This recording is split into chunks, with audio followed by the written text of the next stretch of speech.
शिक्षकांना सांगतो की तुम्ही मुलींची जास्त चांगल्या पद्धतीचा संवाद साधावा, जसं की सावित्री कमिट्या ज्या पद्धतीच्या, शिक्षक पालक संघटनाच्या पद्धतीच्या यांनी सातत्याने पाल्याशी संवाद जर साधण्याचा प्रयत्न केला त्या घटनांमध्ये आपण भर करू शकतो. त्याचबरोबर missing cell, cyber kit marshal आणि दामिनी पथक यांचं शाळा कॉलेजमध्ये असलेला संवाद आणि खऱ्या अर्थानं वास्तववादी समाजाची जी भूमिका या पाल्यांसमोर मांडता आली पाहिजे आणि या अनुषंगाने पोलीस विभाग काम करत आहे. त्याच्यामुळे प्रभावीपणे दर 3 महिन्यांनी आम्ही या मिसिंग सेलचा त्याचबरोबर ह्युमन ट्रॅफिकिंगचा आढावा घेत असतो आणि सातत्याने त्यांना सूचना करत असतो. पण एक समाधान आहे जे माननीय मुख्यमंत्री महोदयांनी अधिवेशनात देखील मांडलेलं आहे की मोठ्या प्रमाणामध्ये आम्ही मिसिंगच्या बाबत असलेल्या घटना त्याची दखल घेऊन कारवाई करू. महिला तेवढ्या प्रमाणात तक्रारी करताना दिसत नाही ज्या प्रमाणात त्यांना त्रास होतो, तर त्या संदर्भात काही आणखी उपाय बऱ्याच वेळा असं होतं की महिलांना हा प्रश्न पडतो की आपण तक्रार कुठे दाखल करूया आणि जर तक्रार दाखल केली तर कुटुंबाची बदनामी होईल, स्वतःची बदनामी होईल, न्याय मिळेल नाही मिळेल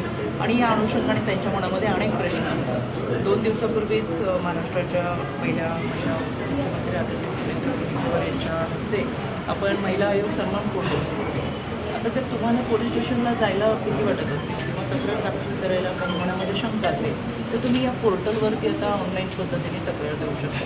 अगदीच भाऊ बहिणीसाठी तक्रार देऊ शकता, वडील मुलीसाठी तक्रार देऊ शकता आणि ही तक्रार दाखल करून घेऊन त्याची स्क्रुटिनी करून त्या विभागाकडे तातडीने पाठवली जाईल. आपल्या माध्यमातून मला माझ्या परभणी जिल्ह्याच्या महिला भगिनींना आवर्जून सांगावंसं वाटेल की त्यांच्यासाठी भरोसा असेल प्रत्येक पोलीस स्टेशनला की तक्रार दाखल करण्यापूर्वी किंवा ती कोर्टात जाण्यापूर्वी भरोसा असेलकडे समजोता केला जातो. कुटुंब एकत्र जोडली जातात. कुटुंबांना 2 कुटुंबामध्ये जो वाद असेल म्हणजे सासरचा आणि माहेरचा पती पत्नीमधला वाद असेल तो सामोपचाराने मिटवणं आणि त्या घरामध्ये असलेल्या लहान मुलांना सुद्धा कुटुंब मिळवून देणं ही जबाबदारी प्रामुख्याने आहे. त्यामध्ये भरोसा सेलकडे आपण तक्रार दाखल करू शकता. त्या वन स्टॉप सेंटरचे आमचे काही सदस्य या ठिकाणी आहेत, वन स्टॉप सेंटरमध्ये तक्रार नोंदवू शकता. बीट मार्शल दामिनी पथकाकडे तक्रार देऊ शकता. इतकंच काय, आशा वर्कर अंगणवाडी सेविकांकडे सुद्धा आपण तक्रार दाखल करू शकता.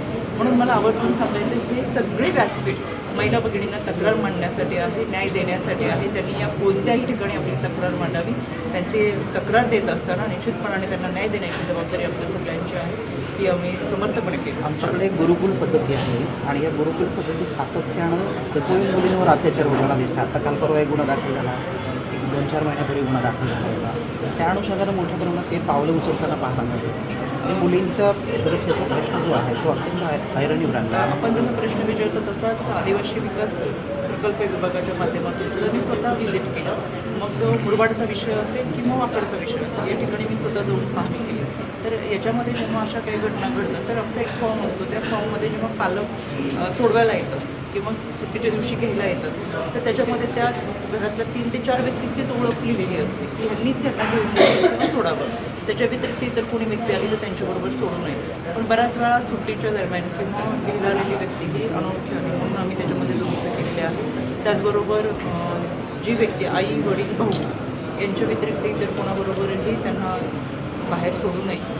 त्याचबरोबर या ज्या घटना घडतात त्याच्यामध्ये जे काउन्सिलर असतात विधी सेवा प्राधिकरणाच्या माध्यमातून त्याचबरोबर एक डॉक्टर त्या ठिकाणी कार्यरत असतो आणि ही सगळी यंत्रणा पाहण्यासाठी आमचा समन्वयकसुद्धा असतो. म्हणून सातत्याने त्यांनी या सगळ्या गोष्टींवर लक्ष दिलं पाहिजे. यासाठी आम्ही आवर्जून लक्ष घालून या घटना घडू नयेत याच्यासाठी त्याच्यात संचालक जे आहेत शिक्षक असतील किंवा संचालक त्यांच्याकडे अत्याचाराच्या घटना घडतात. यामध्ये दुर्दैवानं ही विकृत माणसांच्या कल्पामध्ये वावरणारी ही हिंद्र श्वापाद आहेत. तर त्याच्यावरती कोणावरती घाव घालून ही विकृती नष्ट करण्याचा आमचा प्रयत्न आहे. पण चुकीच्या पद्धतीने कोणी वापरत कठोर कारवाई केली जाईल. कोणालाच पाठवू. खाजगी सगळे गुरुकुल आहेत याच्यामध्ये काही करता येईल का? म्हणजे खाजगी गुरुकुलांवर लक्ष ठेवण्यासाठी वगैरे काही अशी यंत्रणा दामिनी पथक बरेच दिवसात दिसत नाही वर्षापासून. माई कुटुंबियांना देखील धमकावलं जातं अजित पवारांच्या मृत्यूसंदर्भात. ते म्हणले की आमदार देखील बोलत नाही, आमदारांना कोणाची भीती आहे. मला असं वाटतं त्यांनी जे प्रश्न मांडलेले त्याची उत्तरं ती चांगली दिली. घटना घडल्यापासून पहिल्या दिवसापासून राष्ट्रवादी काँग्रेस पक्ष म्हणून असेल, सदस्य म्हणून असेल, ही सर्वजण ही राज्याचे मुख्यमंत्री असतील, सन्माननीय पंतप्रधान असतील, त्याचबरोबर या विभागाचे मंत्री महोदय केंद्रात काम करतात ते असतील, या सगळ्यांकडे मागणी केलेली आहे. आणि केवळ महाराष्ट्रालाच नाही तर महाराष्ट्रातल्या प्रत्येक माणसाला असं वाटतं जे काही घडलं आहे ती सत्य परिस्थिती समोर येते. आणि त्या दृष्टिकोनातून तपास व्हावा.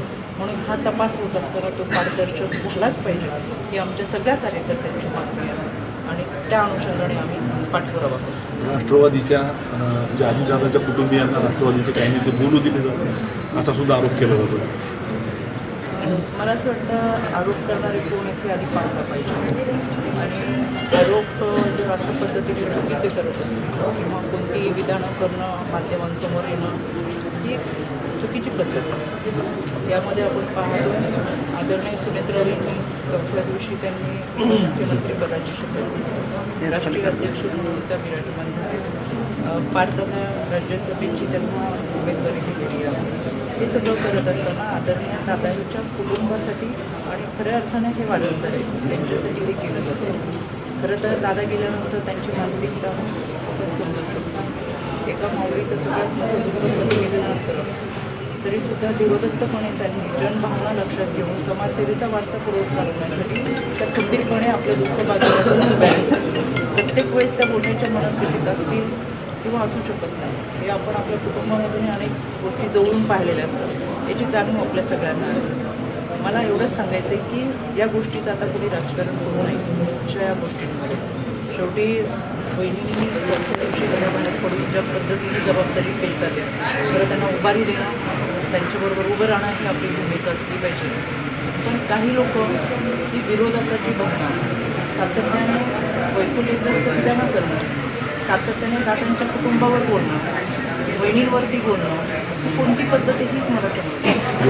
त्याच्यामुळे असं वाटतं जे कोणी करत असतील त्यांनी समजून घ्यावं आणि हे असे राजकारण बंद करावं.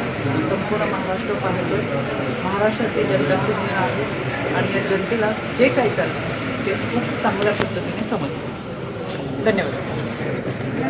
IC कमिटीचं ऑडिट हे या GR मध्ये केलेलं आणि आता ते ऑडिट IC कमिटीचं कसं चालू आहे, कशा पद्धतीने पक्ष ॲक्ट वगैरे आहे, झाले नाही झाले त्याच्या संदर्भात शासकीय किंवा शासकीय आस्थापना त्यांची बेदरकारी झाली होती. त्याच्यामुळे कलेक्टर असतील, पोलीस विभाग असेल, प्राधिकरण असेल, CO विभाग असेल यांच्या माध्यमातून हा सगळा आढावा घेत असताना काही कमिट्यांचा तयार आहे काम करतात, काही विभागाच्या कमिट्या हे अजून कागदावरती आहे.